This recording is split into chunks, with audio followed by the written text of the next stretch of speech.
I do want to talk about my experience in Japan, and I had stuff planned for that, but I'll probably do a stream tomorrow, maybe, where I can actually format that out, because I have a couple. I want to talk about, of course, playing in Japan versus USA, arcades in Japan, the CPT Japan itself, and then maybe just the overall Japan trip in a more structured way so that it can be easily ported to YouTube.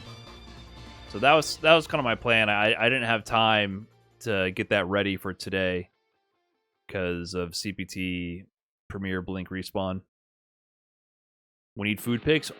We took 1 billion picks. I definitely have tons of food picks. But I want to talk about this specific things. Because I think, for me, one thing I was very interested in for a long time was the differences between the average player base and like just playing in Japan in general. And I got to play a little bit of ranked. One thing that I think really hampered that, though, and I'm kind of disappointed it happened when I first showed up, was that there was an MR reset.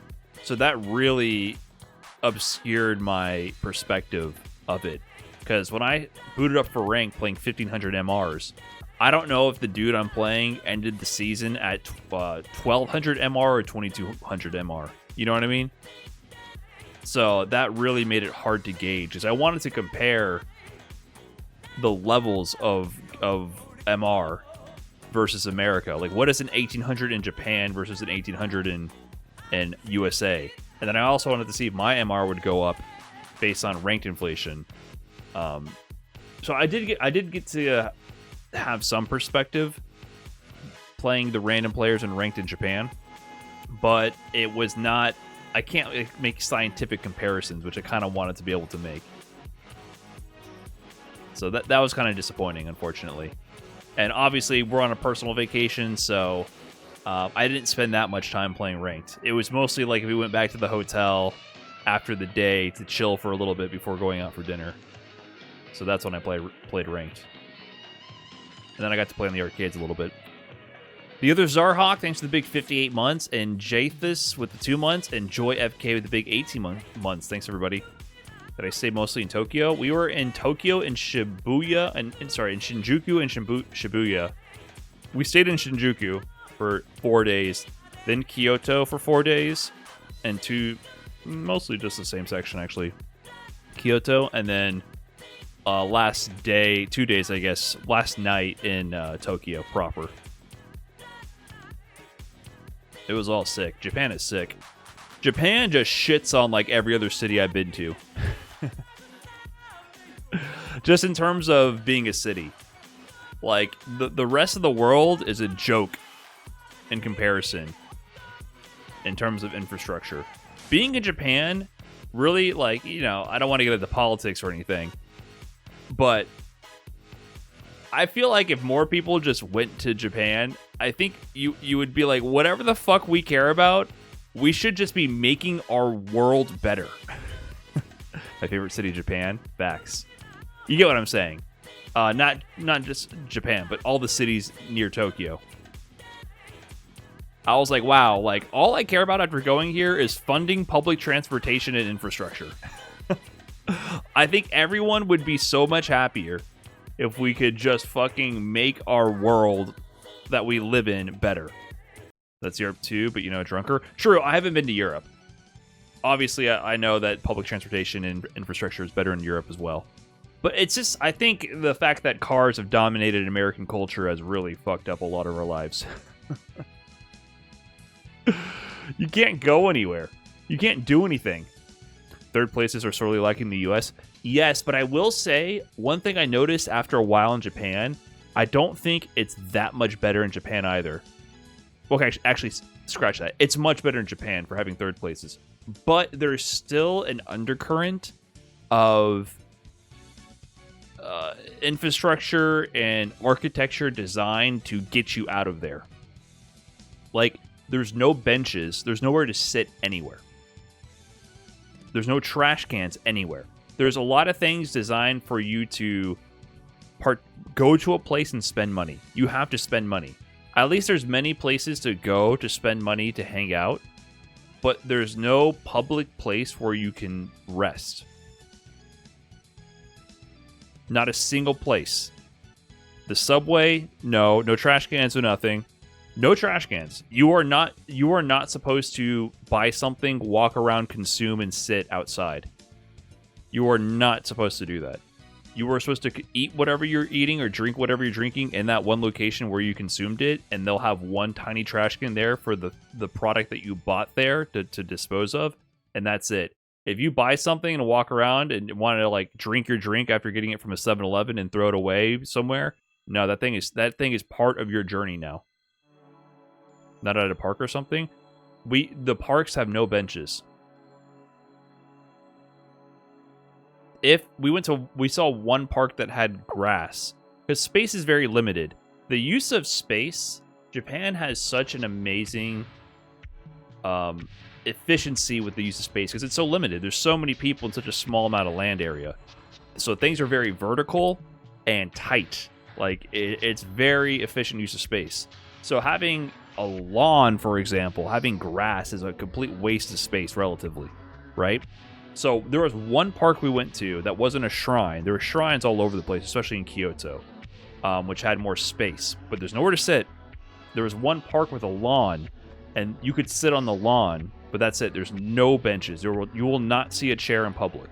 There will not be a place for you to sit. So while I do agree that there's many more spaces to exist and hang out and do things, they all are under the pretense of spending money as well, which is similar to America. But at least you could walk anywhere and go spend money to do things that you care about. So there is, I do want to make that one comment, because I think that's something that might get missed in that perspective about Japan. It's definitely something I picked up on. So you can very easily go and be in places to enjoy your interests and spend time outside, but you will have to be paying for that. There's hiking. I mean, there's a lot of nature stuff. In Kyoto, there was tons of shrines and things to visit that are free. But obviously, I only went to Tokyo and Kyoto, so I don't know anything else. Once you go to the rural areas, maybe they have benches. Yeah. But dude, the subway system, the bus system, everything about it is just so superior. We've been to New York and we used the subway and all that. So there's some similarity there, but it's just not the same. Like, Japan is just so clean and runs on time, and it's so easy to get around. We walked 8 to 10 miles every single day, which is crazy because I still think I was gaining weight the whole time. I was eating and drinking so much while I was there. So much while I was there. But literally walking 10 miles a day. And it's not even like annoying walking 10 miles a day, because you're constantly seeing things. There's restaurants everywhere. Everywhere. And also the fact that there's so much foot traffic and the fact that there's so many small nooks and crannies, you'll just be walking and you'll see a small hole in the wall and it's a restaurant. And then actually there's an elevator next to that restaurant, and there's actually 8 floors of restaurants. Toronto subway is 10 times worse than the NY one. You think so? What's up, Joy FK? Thanks for the 100. The New York subways, I mean, they're good. They run on time, but they're dirty. And also, New York has like a mental health crisis. They're full of homeless people who are going through shit. It definitely feels like New York is, and America in general just has like left their citizens behind. You just definitely get the sense that Japan takes care of their shit and America doesn't.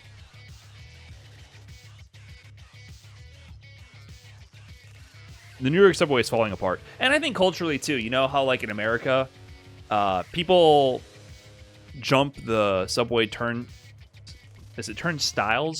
People don't pay the fee to get on the subway and all that. And in a way, I don't even blame them, because it's like, you have to use the subway to get around and partake in life. And people have been failed by the economy of America and all that. But in Japan, no one does that. First of all, there's no turnstiles at all. You could just, if you just walk through, you could just get through. Maybe a security guard might catch you, but there's nothing preventing you from just walking into the subway. When you scan in with your Suica card, which is instantaneous, there's literally nothing stopping you. It's just about the social contract and just partaking and following the rules. But at the same time, it functions so well that I feel like there's less reason where people would feel like they need to do that. There's less reason. And I think it starts with the responsibility to me begins with providing the service that people actually want to partake in and feel proud of.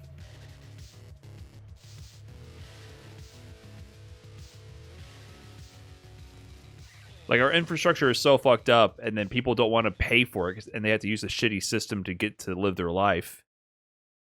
So it's like, I think we have to improve this thing systematically first, and then I think our culture could improve in that direction. But it's just, oh man, you see it all work in action. It's crazy. There's pride in the trains? Yeah, because it works beautifully. The train system is so amazing. The bus system too, it all works so well. You can get anywhere, anytime. Like, at first I didn't really understand it because, for example, I didn't really search for the arcades I wanted to go to at first, right? Because I was like, oh, we're in Shinjuku, we're in Shibuya, we're doing this day, we're stuck in this area. And then towards the end of it, I was like, dude, I can just fucking Google whatever I want to do and I can get there in 40 minutes max. Probably in 20 minutes. I just walk to a train, get on it, and if I'm unlucky, I have to take a second train. And I'm going to get there. And I can just get on my feet and go. Like, slowly I started to realize, like, I can just go do whatever, whenever I want. Like, it didn't really click that you could get around and do things. You're not stranded wherever you are. Gonna be too hard to break people from car dependency in the US? Yeah, the way our cities are designed is just horrible. I mean, it's something that I think could change over, like, the course of 30 years. Starts with the big trains. Build something to connect the major cities reliably. And then you're gonna have to slowly chip away at adding more intra-city public transportation. It's funny that you have to swipe on the way out, though. Yeah, I mean, because the way it works is you swipe in, and then you can take a number of transfers and all that, then it calculates how much you have to pay based on where you swipe out. So it makes perfect sense. Like, that's how smart the system is. If you guys don't know, yeah, you swipe in with your Suica card, and then it's all calculated locally on your card, and then you can take transfers and keep... once you scan in, you can take multiple transfers, and then when you scan out, it knows the route you took to get there. And based on where you scan out, then it'll charge you. Forest Fire 44, thanks to the big 27. Chicago's train system is pretty dope, to be fair. I never actually used it. So, shout out to Chicago. Holy shit, 144p. Night Slash at 3 months, thank you. Damon Friday with the 78, by the way, thank you very much.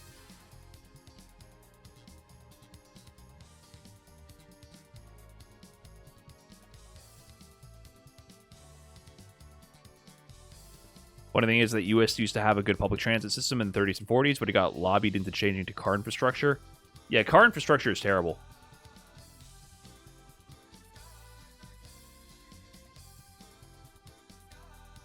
And I think just our reliance on having suburbs causes it.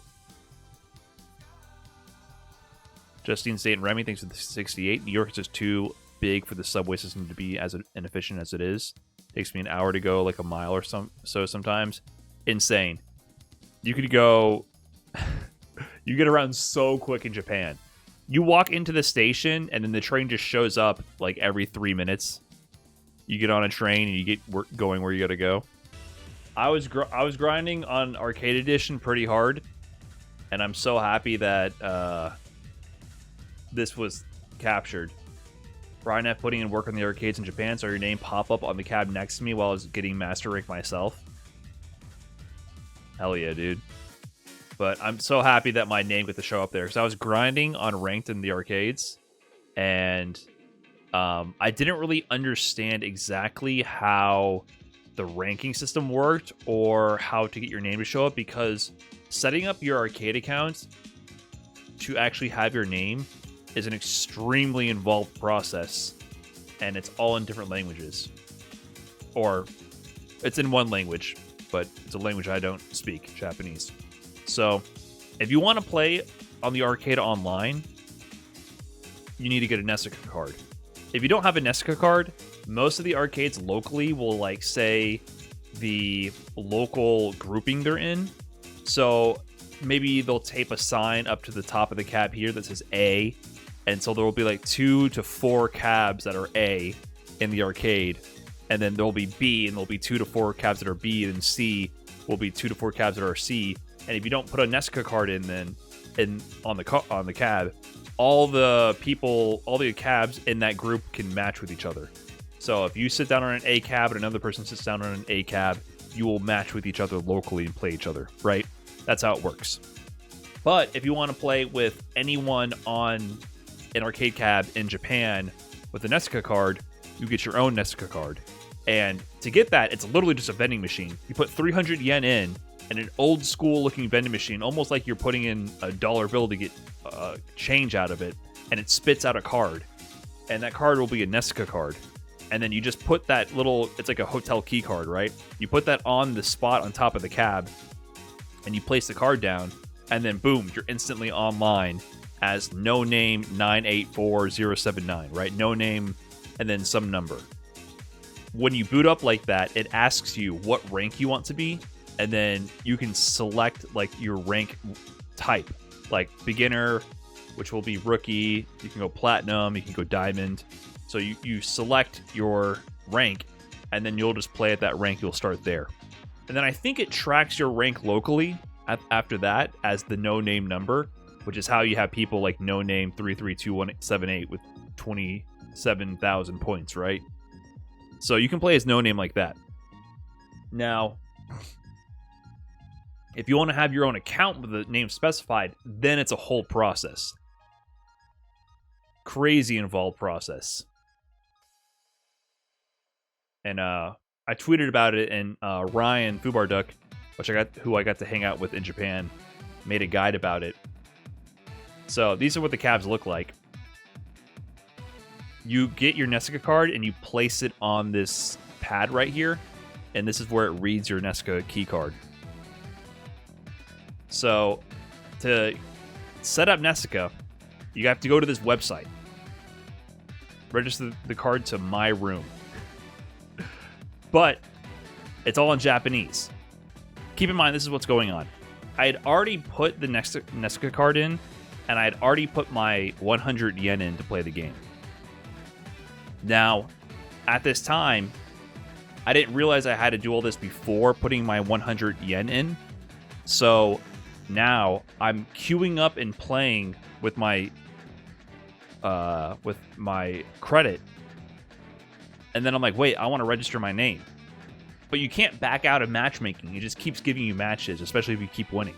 So I'm playing the game, winning, and then I'm opening this up on my phone and translating and trying to figure out what's going on in between matches. Because I can't waste my credit. You know? I can't. I put the money in. I got to keep playing.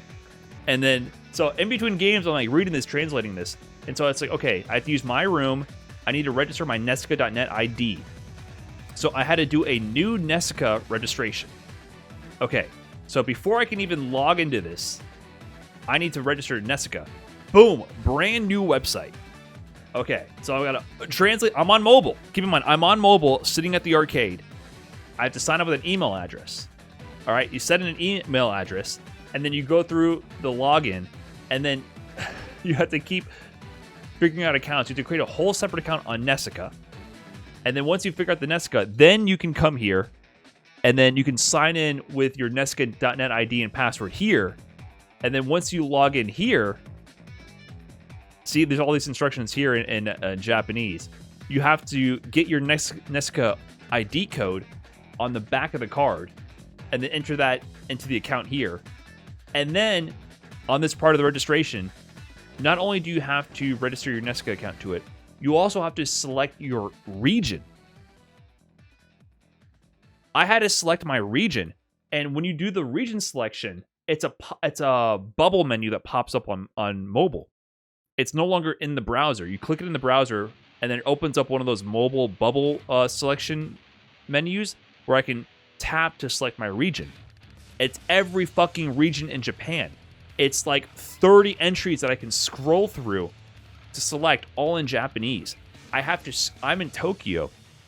I have to screenshot the pop-up menu, go open Lens, Google Translate or whatever, open up that screenshot, have it translate it. Oh, Tokyo's not here. Scroll up, screenshot, open up the translation app. Oh, Tokyo's not here. Scroll up. And then I kept doing that till I found, I guess I did Shinjuku, because I was in Shinjuku at the time. And I did that. And there's a bunch of other settings. And I finally got my Nesca card set up. And then it let me sign into my room with my Nesca card here. And then now I have my room. So I can sign into my room here, actually. And I think I can show you what that looks like. Oh, also, did that? I already go past the step. You have to create your name with double wide English characters. So to type in Brian F for my name, I had to also go to a double wide name generator website on my phone, because that's a completely separate. You can't just do B space R space I space N. I don't really understand the double wide character set. I had to go find a website to generate the string for me from the string I wanted to enter. So there was a whole, I'm telling you, I was doing some fucking rocket science to get this signed up. Because, see, as Ryan puts it, you can access my room. Once you access my room, you can go to the profile settings and then put player name versus screen comment and home arcade. So you can even choose the arcade that's your home. So that's where I got confused, is I didn't know what arcade to put or what region to put, and I didn't know what that would impact. So here's, yeah, I can show you this. Here's my room.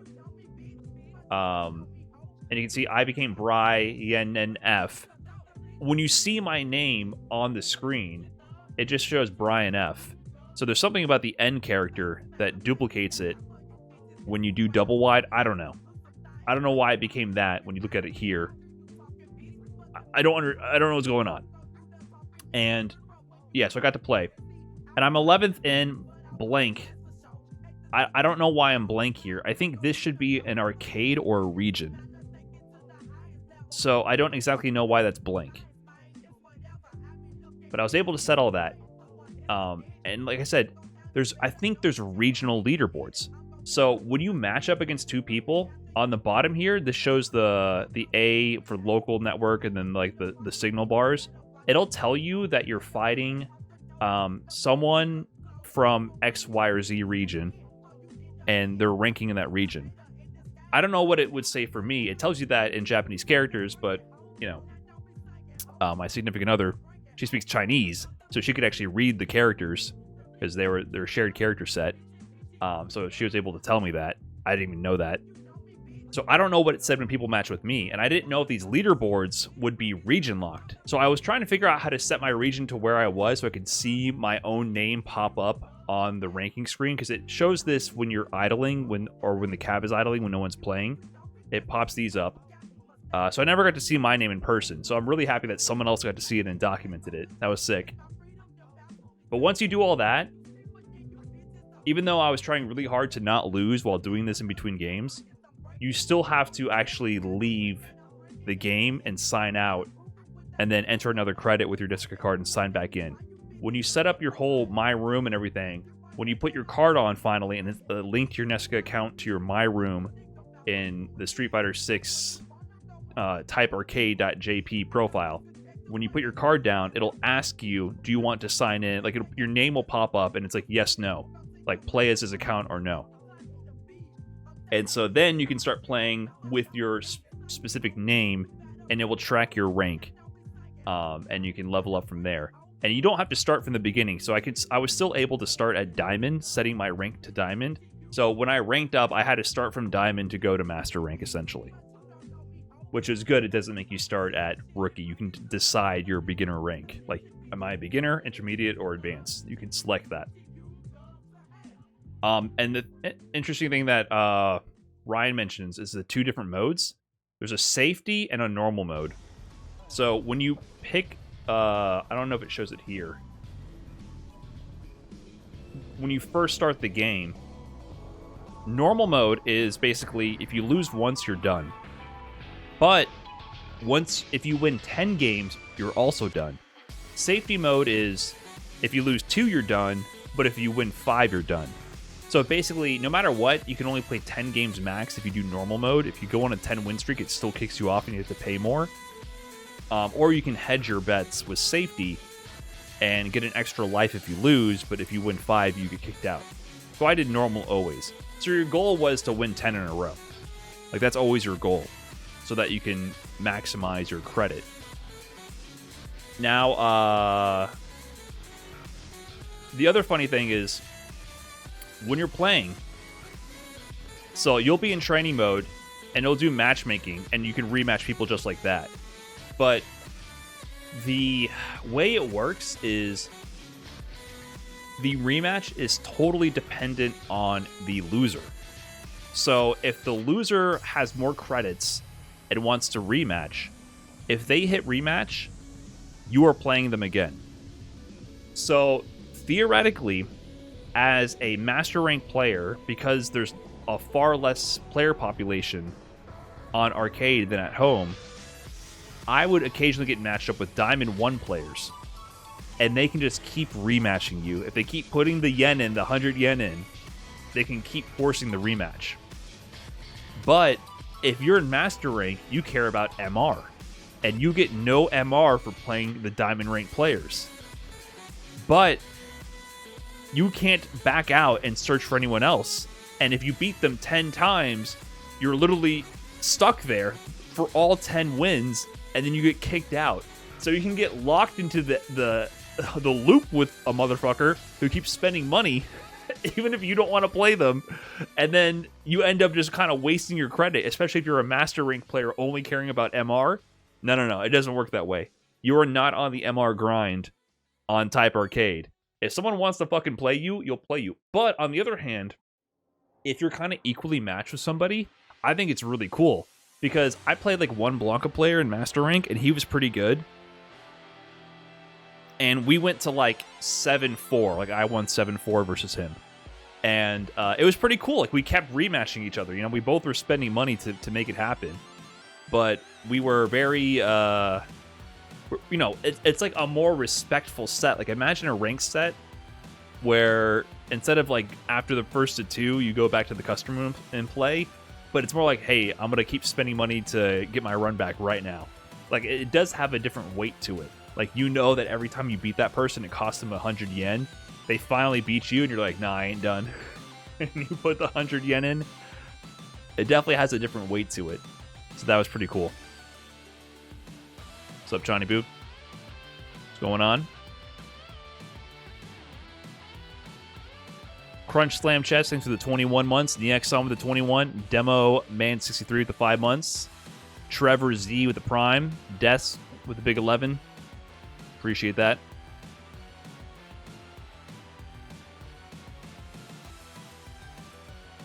And with the arcades, there's a it's far less active than ranked.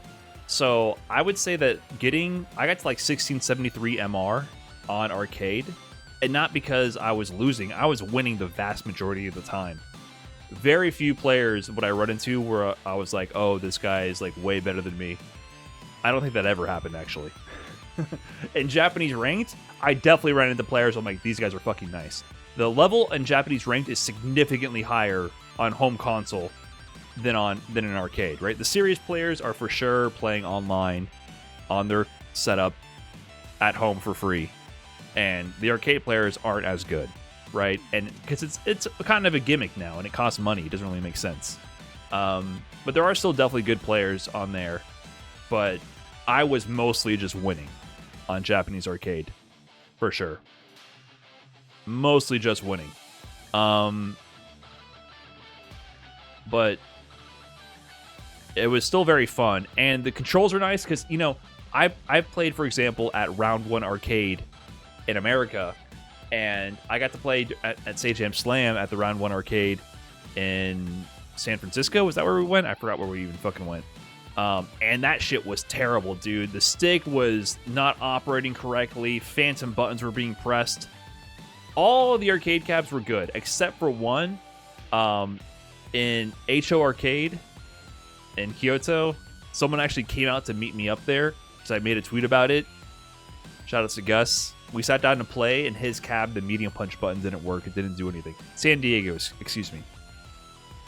But every other arcade cab was like actually maintained, functioned properly, and it was a good experience.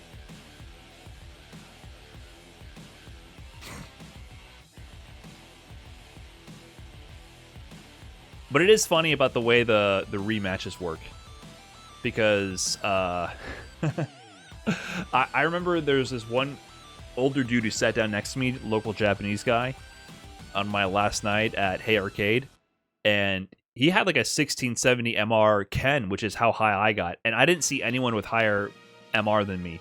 Initially, there was people with higher MR, and then I just rematched them and stole their MR, and I was like king of the castle at 1670 MR. No one had more MR than me that I ran into. And he had a 1670 MR Ken, and I looked over and he kept getting matched with the Zangief, who was either diamond ranked or like 1200 MR or something. Like he was getting 1 or 0 MR for winning. And every time the Zangief rematched, when he beat him, he would be like,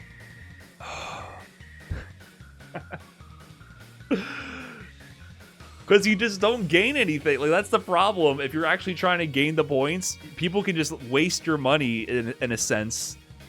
I could tell. I was like, man, this guy just wants the Zangief player to stop putting the fucking coin in so that he can play someone else with more points. And I could see it. I could see it. I was like, this dude's pissed. But it's a little weird also, the fact that while you're doing the Nesca online matchmaking, you can't play any of the local players. So a big part of the arcade scene, I think in the past, was like, here's, for example, Hey Arcade. They did have the Street Fighter 4 caps. Unfortunately, no one was playing Street Fighter 4. The Salaryman back there playing Street Fighter 2. There was a lot of sections of people playing Street Fighter 2 in suits, you know, the whole 9 yards. The cigarettes, though, I didn't take a photo of it, but you know, the stereotype in the past was the salarymen on the cab smoking the cigarette after work in the suits. Yes, the salarymen are there in suits after work, 100%. But I forgot if it was HO or Hey Arcade. You can't smoke in the arcades anymore. They had a glass box with a sign on it, smoking room. And there was like 3 or 4 guys crammed in that glass box smoking cigarettes inside the arcade. And I'm like, man, look how far we've fallen. Look what they've done to you. Japan used to be a proper country. They used to be free to be on these cabs right here, cigarette in one hand, phone in the other, playing games in between. But yeah, they put them all in the glass box instead. So funny. I couldn't take a photo of that. They're like zoo animals in a cage. I was gonna be like, hey, whoa! This fucking gaijin comes out of nowhere, taking photos of them in the cube of shame. So, yeah, so you don't end up actually playing the local players very often. See how this says Group C? Like, if you're in the same group, you match with each other. However, occasionally I did play some local players, and there was very often not many like actual competitive and serious players at the arcades. But one time at Hey Arcade, I meant to play online, and I messed it up. I don't know what I did. It didn't read my Nesca card. I ended up matching locally with a Zangief player right next to me, who was like diamond ranked or something. And then I ended up beating him. And I felt bad because it's like, I didn't even mean to match with him. I beat him, and he was like, oh, yeah. Like, he's a little like nod acknowledgement. And he got up and left. And I was like, oh. Like, you almost feel bad a little bit because I kind of took his money. And he was there first. And it's almost like I sat down to bully him a little bit. Like, I ended it with a perfect and everything. It was 2 rounds quick. And it's like, I did not even mean to play you. I beat him, and he just like, oh, okay, good. Nice. Got up and left. I'm like, I'm sorry. I was trying to farm points online. That's the motherfucker the old guy was matching? No, I don't think it was. There's someone else. Because I think if you're in the same arcade, I don't think you play each other online. I'm not sure that's even possible. And you see here, this is no name, but down here it says versus M''S Park. I think that might be an arcade. So I don't think I ever figured out how to set my arcade, and I believe some of the leaderboards it'll show you will be local to the arcade. Because you'll have, one of the rankings will be AC Champ, which I think it means Arcade Champ. So I think you can see the local ranking for the arcade. So I was not able to ever figure that out. And I was kind of wondering how that works. I wanted to see my ranking in the local arcade, but you know. Shout out to Chaoser, if I'm reading that correctly. Got to see my rank up there. As far as the performance, though, it's pretty good. It is a lower resolution. You can tell that it's not running a full 1080p. It feels like the resolution maybe of PS4. Or like, maybe 1080p, maybe less than 1080p. It's like maybe 1080p resolution with a slightly lower graphics setting. There's some artifacting going on when you look at the game based on, or rather compared to when you're running at the highest graphics settings. So I think they're running on a slightly lower graphics setting, but input delay wise, it's fine. I've heard, I think Ryan compared it to PS5. It might be like PS5 if PS5 never had frame drops and performance issues, just consistently ran. So the experience is good, because in the past, in Street Fighter V Arcade Edition, I heard that it's really laggy and also had a lot of like frame rate issues and stuttering. So this had no issues like that, and it just had a slightly lower graphic setting is what it felt like, which is a little weird to look at because, I don't know, normally our video games, like even Street Fighter 4 doesn't have that sort of artifacting from just like artificially lowering the texture quality. It's a little weird to play on a higher graphical game and then just lower the texture quality. It's a little distracting at first, but you get over it. It was good. It was also weird. I played Ed on stick. I never played Ed on stick, but I very quickly got used to it. I think my uppercuts were a little weaker. Like my reaction anti-air DPs were a little bit weaker than on leverless, but I very quickly got used to it. And I was hitting desync combos and all that, and I had never done a desync on stick before. So it was cool. It was a lot of fun.